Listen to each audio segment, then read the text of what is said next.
മഞ്ഞൾ പ്രസാദവും എന്ന പാട്ട് ONV സാറിൻ്റെ രചന, രവി ബോംബെ സംഗീതം, ചിത്ര ചേച്ചി പാടി.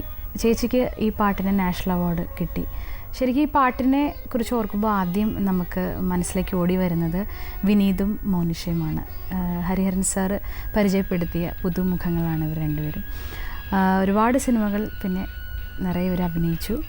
ഈ പാട്ടിൻ്റെ ചിത്രീകരണത്തിനെ കുറിച്ച് പറയുകയാണെങ്കിൽ ഒരു പ്രത്യേകതയുണ്ട്. ഈ പാട്ടിലുടനീളം നമുക്ക് ഗുരുവായൂർ അമ്പലം കാണാം. ഹരിഹരൻ സാറിൻ്റെ ഇഷ്ടദൈവമാണ് ഗുരുവായൂരപ്പൻ. അദ്ദേഹത്തിൻ്റെ മിക്ക ചിത്രങ്ങളിലും ഗുരുവായൂർ അമ്പലം നമുക്ക് കാണാൻ സാധിക്കും. അതുപോലെ തന്നെ ഇതിൻ്റെ സംഗീത സംവിധായകൻ ബോംബെ രവി. അദ്ദേഹം മലയാളിയല്ല, എങ്കിൽ കൂടി അദ്ദേഹത്തെ എത്രമാത്രം അതിനുവേണ്ടി തയ്യാറെടുത്തിരുന്നു എന്ന് നമുക്ക് മനസ്സിലാക്കാം. കാരണം ആ പാട്ടിൽ ഇടയ്ക്കയും അതുപോലെയുള്ള നാടൻ ഇൻസ്ട്രുമെൻസാണ് ഉപയോഗിച്ചിരിക്കുന്നത്.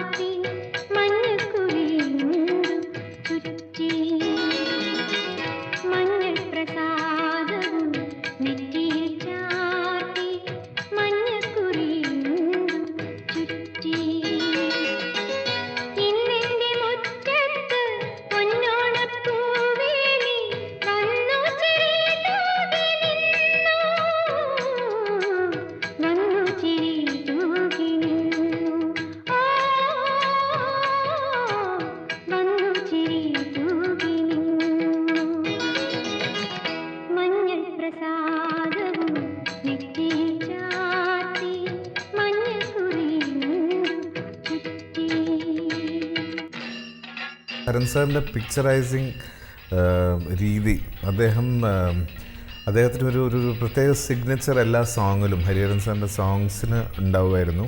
അദ്ദേഹത്തിൻ്റെ ഓപ്പറേഷൻ ഓഫ് ഷോട്ട്സ് ആൻഡ് ആ സിറ്റുവേഷൻ അനുസരിച്ചിട്ടുള്ള ആർട്ടിസ്റ്റിൻ്റെ ഇമോഷൻസ്, അതിന് എത്രത്തോളം സ്ട്രെസ് ചെയ്തിട്ടുണ്ട്. His operations are very beautiful.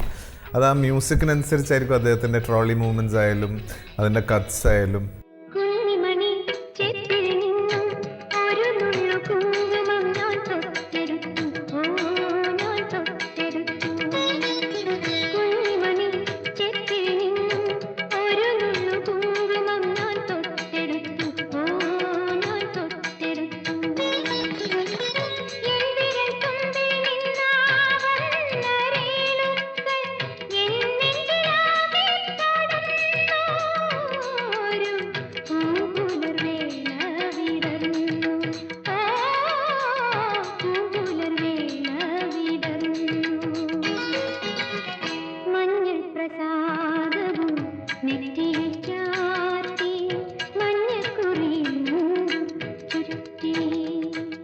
നക്ഷത്രങ്ങളിലെ എല്ലാം വളരെ ഹൃദ്യമായ ഗാനങ്ങളായിരുന്നു.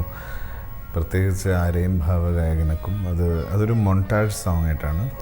സോ അതിൻ്റെ ചിത്രീകരണം എനിക്ക് ഓർമ്മയില്ല. ബിക്കോസ് അന്ന് ഹരൻ സാർ എന്നും ഷൂട്ടിങ്ങിന് വരുമ്പോൾ ഒരു ചെറിയ ടേപ്പ് റെക്കോർഡർ ഉണ്ടാവും, അതിൽ ഈ കാസറ്റ് ഉണ്ടാവും.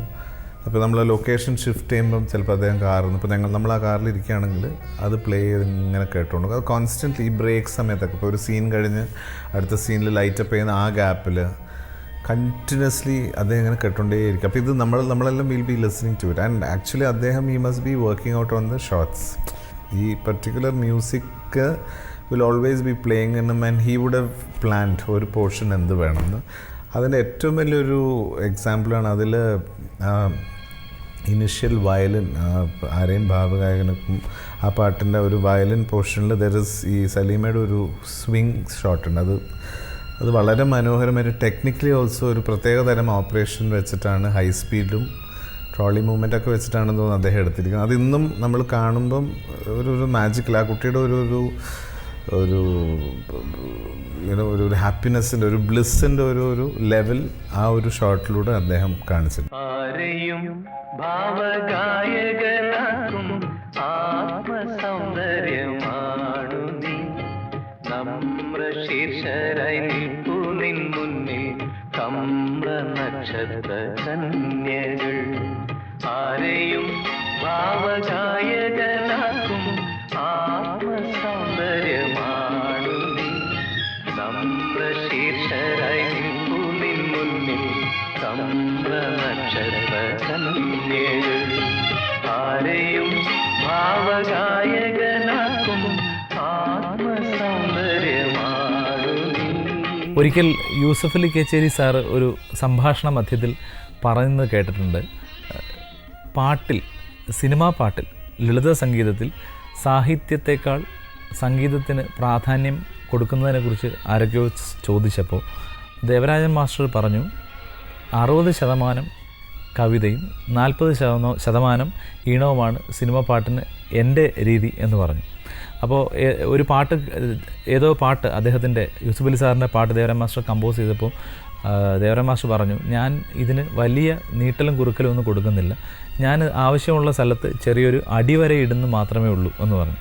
എന്ന് പറഞ്ഞതുപോലെ ONV സാറിൻ്റെ കവിതയ്ക്ക് ബോംബെ രവി സാർ അടിവരയിട്ടതേ ഉള്ളൂ എന്ന് തോന്നും നമുക്ക്, ആരെയും ഭാവഗായകനാക്കും എന്ന നക്ഷത്രങ്ങളിലെ ഈ പാട്ട് കേൾക്കുമ്പോൾ. കാര്യം അതിൽ കവിതയിൽ തന്നെ സംഗീതം നിറഞ്ഞു നിൽക്കുകയാണ്. ആരെയും ഭാവഗായകനാക്കും, ആത്മസൗന്ദര്യമാണ് നീ എന്ന് പറയുമ്പോൾ തന്നെ നമ്മുടെ മനസ്സിൽ ഒരു ഈണം അറിയാതെ വരുന്നു. ആ ഈണത്തിനെ ഒന്ന് ചെറിയതായി ശക്തിപ്പെടുത്തുക മാത്രമേ ബോംബെ രവി സാർ ചെയ്തിട്ടുള്ളൂ.